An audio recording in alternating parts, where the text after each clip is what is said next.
ఉందని అవసరాన్ని దేశానికి చాటి చెప్పాలని నేడు ఇక్కడ ఉన్న యువ న్యాయవాదులు ఎవరైతే ఉన్నారో వీళ్ళకి బంగారు భవిష్యత్తు ఉండాలని చెప్పేసి ఇటువంటి శిక్షణా తరగతుల్ని కండక్ట్ చేస్తున్న మహోన్నతమైన మనసు కలిగిన రామకృష్ణ అన్నగారికి మీ అందరి కరతాళతో అఖిల భారత ఆదివాసీ ఉద్యోగ సంఘం అంటే STM+S తరఫున కరతాళతో అభినందిస్తా ఉన్నాం. అదేవిధంగా వేదిక మీద ఉన్న పెద్దలు, ముందున్న ప్రముఖులు, నేటి యువ న్యాయవాదులందరికీ జేబీలు తెలియజేసుకుంటా ఉన్నాం. ప్రియమైన మిత్రులారా, న్యాయవాద వృత్తిలోకి ప్రవేశించే రోజు నుంచి ఒక 3 సంవత్సరాల పాటు కనుక మీ ఆలోచన విధానాన్ని మా దగ్గరికి వచ్చే క్లయింట్ బాధపడకూడదు, ఎక్కడో నా గురించి చెడ్డగా మాట్లాడకూడదు అనే ఒక బయటలో పెట్టుకుంటే బాగుంటుంది చెప్పేసి ఒక డిప్యూటీ ఎగ్జిక్యూటివ్ ఇంజనీర్గా స్టేట్ గవర్నమెంట్లో గ్రూప్ ఆఫీసర్గా వివిధ ప్రజా సంఘాల్లో పనిచేస్తున్న నాయకుడిగా నేను చెప్పదలుచుకున్నాను. ఎందువల్లంటే మౌత్ పబ్లిసిటీ కంటే బలమైన ఆయుధం ఏమీ లేదు. మొదటి 3 సంవత్సరాల్లో మన లక్ష్యాన్ని కూడా కనుక ఏర్పాటు చేసుకోవాల్సిన అవసరం ఉంది.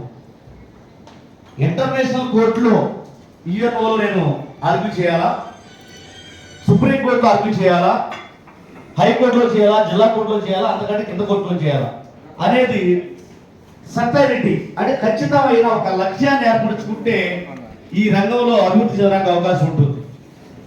న్యాయవాద వృత్తిలోకి వచ్చే వాళ్ళు 100కి 100% వృత్తిని ప్రేమించి నా ద్వారా ఈ దేశ అభివృద్ధికి తోడ్పడాలి అనుకుంటే ఆ వృత్తిలో ఆకాశం అంతా ఎదగొచ్చు. దాంట్లో మీరు ఉదాహరణ తీసుకోవాల్సి ఖచ్చితంగా KG బాలకృష్ణ గారిని, కప్పాడే గారిని.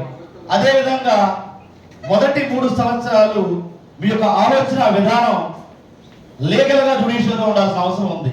ఫర్ ఎగ్జాంపుల్ ఇక్కడ మనం ఏ ఆర్టికల్ ద్వారా ఉన్నాము అంటే ఈ న్యాయ వ్యవస్థ మొత్తానికి కూడా మొదటి మెట్టు ఇండియన్ కాన్స్టిట్యూషన్.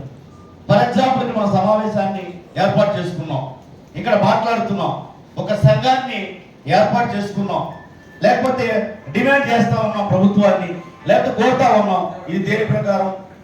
రాజ్యాంగంలో ఉన్న 19వ ఆర్టికల్ ఏదైతే ఉందో దాంట్లో మొదటి క్లాసులో ఉన్న మొదటి 6 సబ్ క్లాసెస్ ఏదైతే ఉన్నాయో దాన్ని బట్టి మనం ఇక్కడ ఉన్నాం.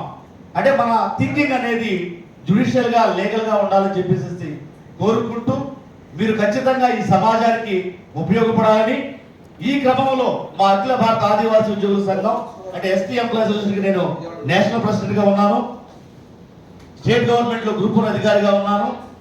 మా సంఘం నుంచి కానీ మా నుంచి కానీ ఏదైనా అవసరం ఉంటే మీ యువ న్యాయవాదులు ఎదగడానికి ఏ మాత్రమే సహకరిస్తా ఉంటున్నా ఒక నెట్వర్కింగ్ లో ఇందాక అన్నగారు చెబుతా ఉన్నారు అంటే నెట్వర్క్ కావాలని చెప్పేసి అటువంటి నెట్వర్క్ ని మా సంఘం నుంచి కూడా గట్టిగా చేస్తా ఉన్నాం.